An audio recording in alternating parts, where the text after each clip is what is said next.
တတိယပြောတော့ဒီပြောပေးဦးမှာပေါ့ ခရီးဒီဒီလားအားလုံးလာမဲအာ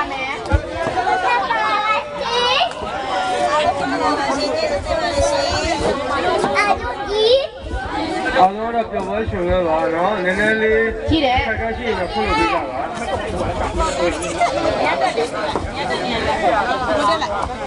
နည်းနည်းအမှားရရှိခွင့်လို့ပေးပါနော်ဘယ်သူမှကားတဲ့သူတွေမရှိဘူးဆိုတဲ့သူတွေတရားမှမရှိပါဘူးနော်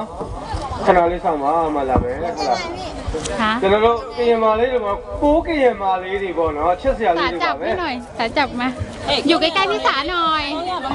เดี๋ยวโดนเหยียบนะลูก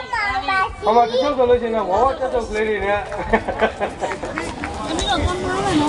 เพลงชุดนี้ซ้อมเต้นผัวเมียตีกันมาแล้วหลายเวลากว่าจะเป็นเพลงนี้เต้นซ้อมกันด้วยความยากลำบากเช่นค่ะ เด